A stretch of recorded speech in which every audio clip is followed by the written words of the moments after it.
Welcome back, everybody. This is Eric and Chad here with Iraq Veteran 8888. Today, we've got another Gun Gripe episode for you, and we thought that it would be beneficial to dive into what we feel are probably some of the most important responsibilities of new gun owners. And when we say new gun owners, we're actually referring to a lot of the brand new gun owners that have surfaced just in the last 6 to 8 months during all this COVID stuff.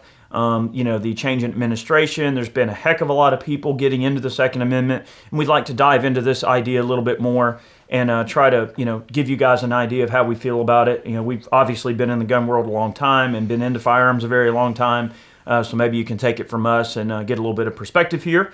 We are going to dive into this subject. I would like to take a moment to thank our friends at Sonoran Desert Institute. They have some wonderful gunsmithing programs. If you're looking for a career in gunsmithing or in firearms technology, they are a great group of people to look into. Highly resourceful, great instructors. They accept all forms of, different types of military benefits and stuff. So really great group of people to look into if you're wanting a career in gunsmithing. So check out SDI. They are a friend of Gun Gripes and a friend of the channel. So let's dive into this a little bit.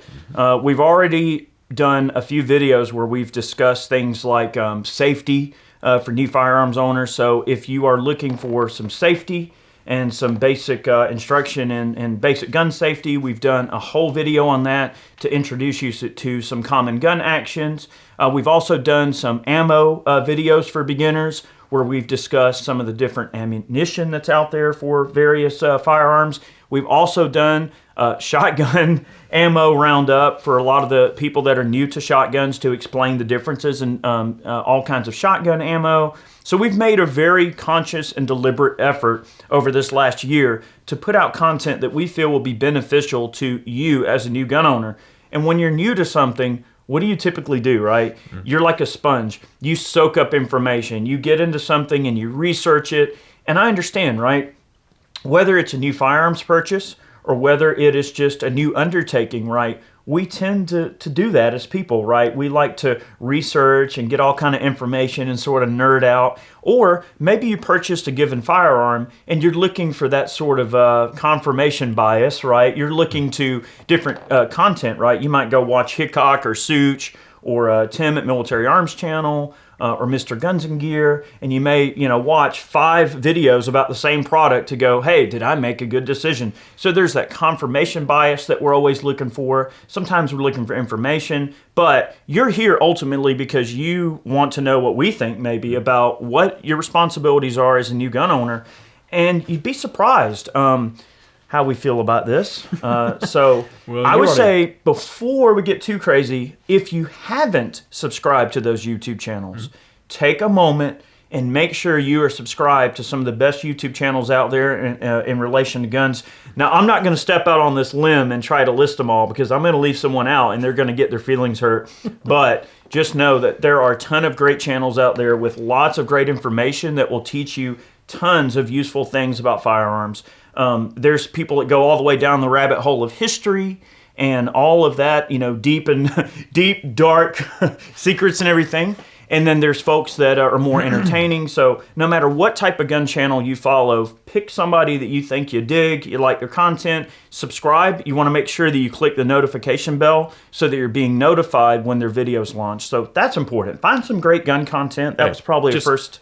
Make sure you come here first. Yes, come here first, though.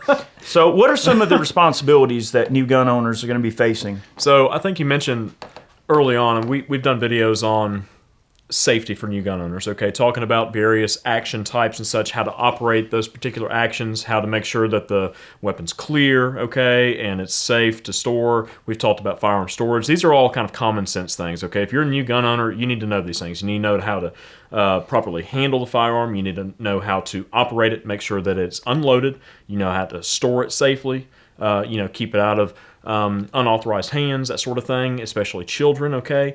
And the more you know, the more you can teach your children moving forward. All right, those are pretty much the obvious things, okay? The not so obvious things are the kind of advocacy points, okay, with firearms ownership. You're a new gun owner, okay? Well, how do you keep that gun?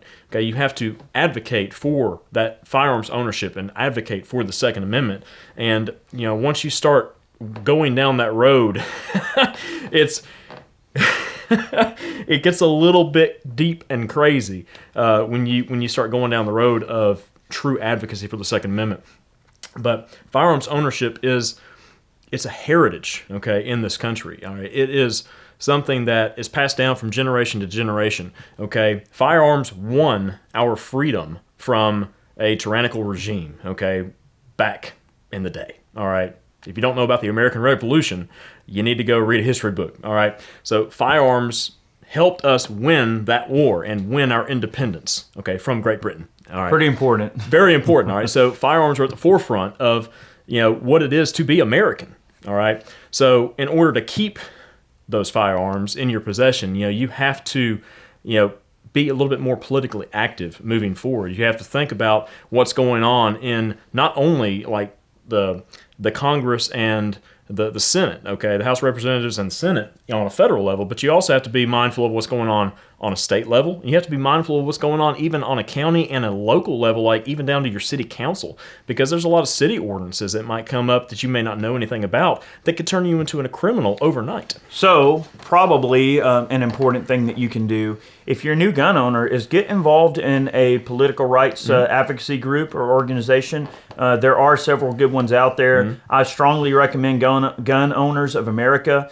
Jordan, Eric, all the guys over there, really good people doing some wonderful work, great advocacy work, great work on the legal front. Also, Firearms Policy Coalition, our friends over there, they are awesome people. I would strongly recommend supporting them a little bit or a lot if you can help it, because that lawsuit machine is spitting out lawsuits left and right, and that costs a lot of money. Yep. I'm not going to necessarily comment too much on the NRA. The NRA has done some good, but there's a lot of people within the gun rights community that strongly believe that the NRA has really screwed the pooch on a lot of things and have sort of been corrupted at this point. Well, they've also operated in their own self-interest and not really in the interests of gun owners as a whole.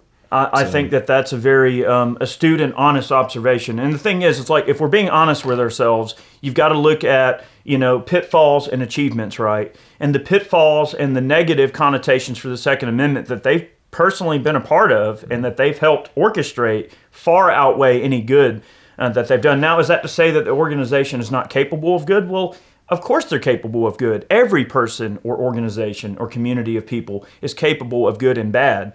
Unfortunately, the media tends to demonize the NRA the most, right? And when you look at this pissing match that occurs between mass media and all of the people that are anti-gun versus the, quote, pro-gun, unquote, people, they always point at the NRA as being, oh, well, that's the seat of guns ownership in the United States, or that's the seat of gun rights advocacy, and whatever they say is the golden goose that lays whatever sacred knowledge we're going to take as being the accepted regimen for how we're going to approach potential gun control legislation or anything like that. I hate the fact that guns are approached from such a political hot potato aspect, right?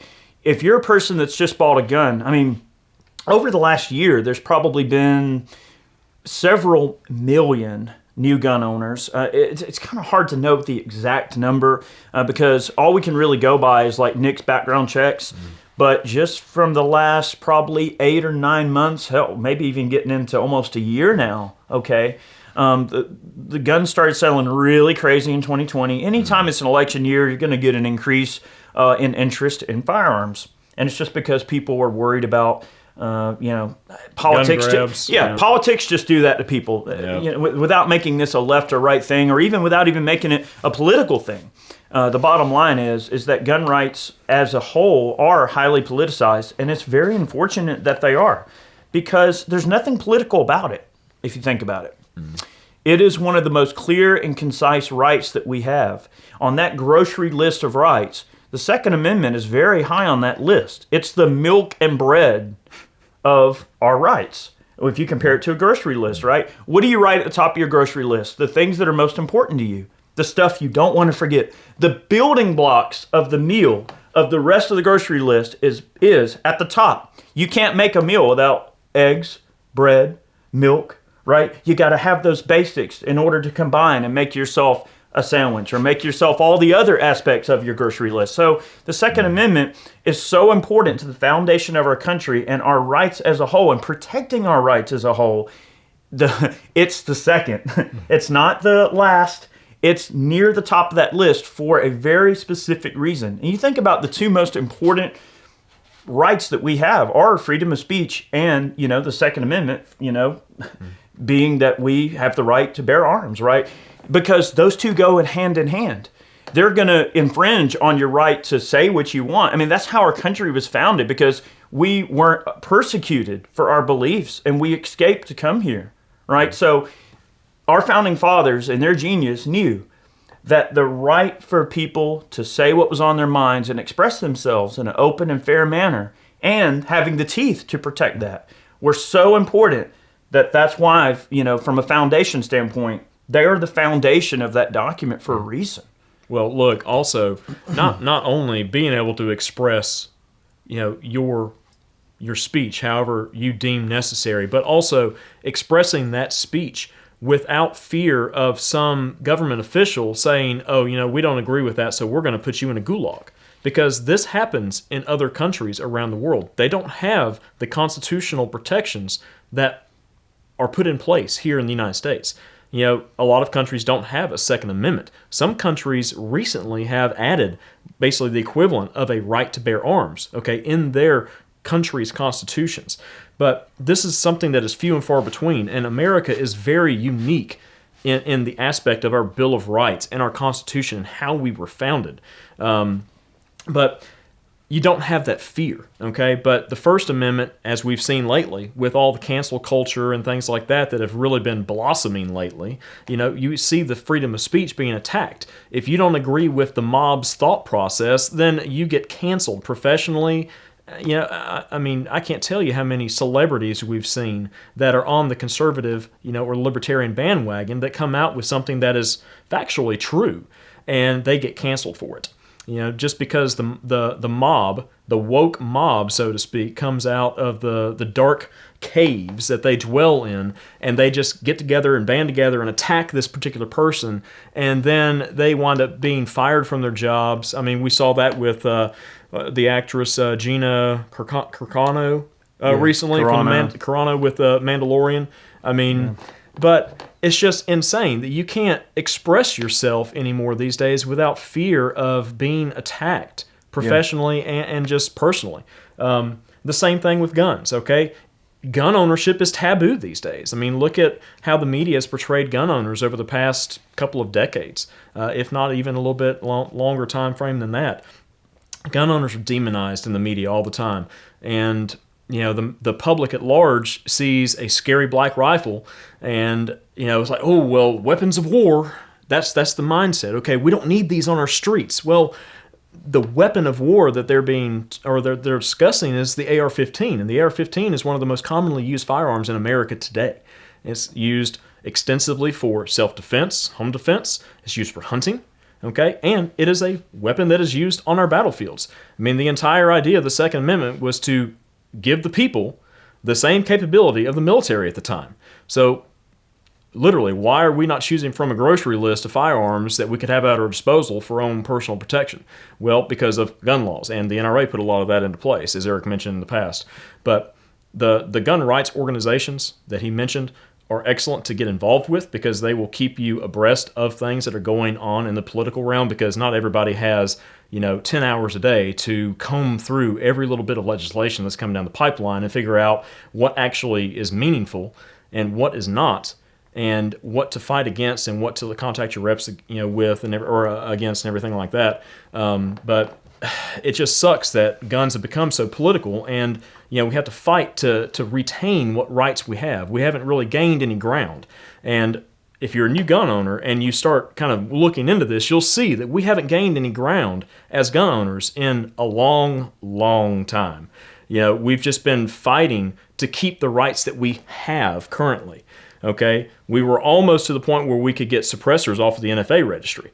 And then that got shut down. Bunch of weak-kneed Republicans. We were almost to the point where we could get national reciprocity, where you could go across state lines with your carry permit and know that you weren't going to wind up in a jail cell because you didn't understand the state's laws that you were traveling through. And then some draconian authority decides that they're going to prosecute you for that simple mistake. This has happened in the past. And these are the things that new gun owners need to be aware of. The laws and regulations and stuff that they've got to really worry about if they're traveling with firearms, things like that. We'll probably do a video about traveling with firearms, in the future, because that is a whole nother can of worms. Boy, is it. But it's just, you get a gun and you think, oh, I got a gun now, I'm good. But the buck doesn't stop there. I mean, it really doesn't. I think that if you really want to understand the way society feels about firearms, all you have to do is just look at the people that are buying firearms. It's really that simple, right? Yeah. I mean, and that tells you everything you need to know. I mean, you look at the demographic of people, the different demographics.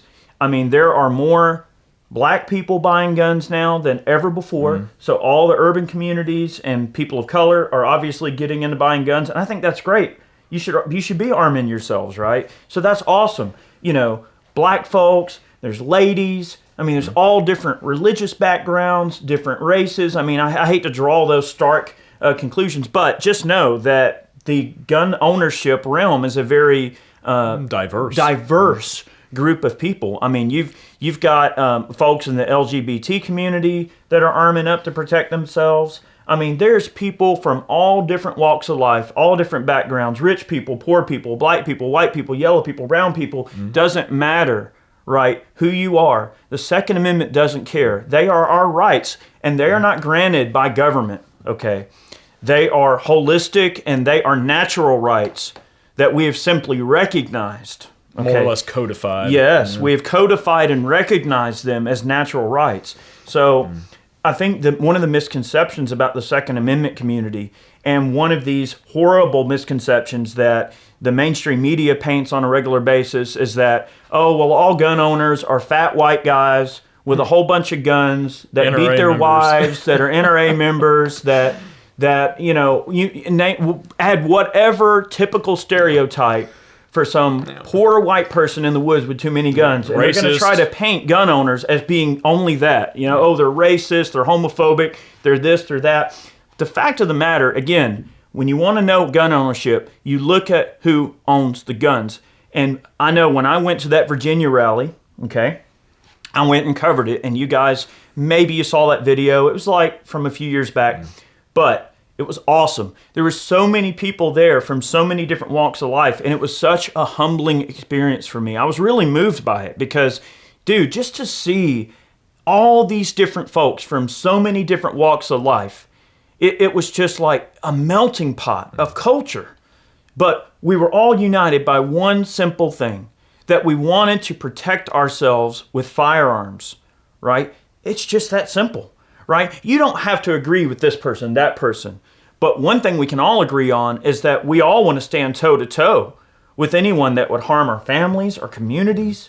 Right? That's just simple common sense, right? It's a natural right. It's a tendency for us to want to protect what's ours. That's one of the most basic human instincts there is survival. And it's so cool to see so many people in one place that are so like-minded that they can put aside their differences and say, hey, you know what? Gun ownership is more important than me. It's more important than the way I feel about this issue or that issue. It's not left or right.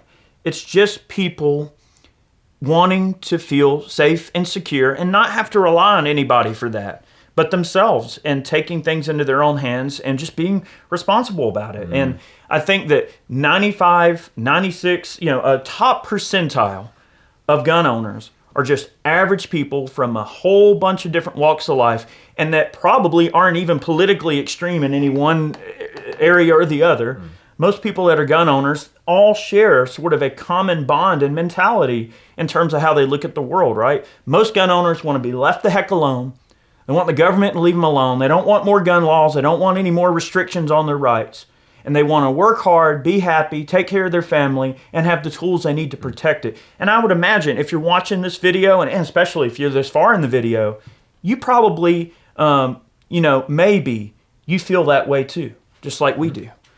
And it's a common misconception. There are so many lies that are told about gun owners. They want to demonize this culture, this way of life. But the Second Amendment is a lifestyle that can totally mesh with everybody's existence. No matter who you are and what you believe, you don't worry about what anybody thinks about you. You protect your rights. And if we all come together as a group, as a Second Amendment community, we can stop these gun laws cold in their tracks, right? It don't matter if there's a D next to where you vote or an R next to what you vote. At the end of the day, those elected officials are beholden to you, right? If you're a gun owner and you voted for a Democrat, I don't care. But I also expect you to call your representative and go, hey, I voted for you, but you know what? I don't want you voting for this gun bill, or I'm going to boot your butt out the next midterm. They have to know that they are beholden to their voters.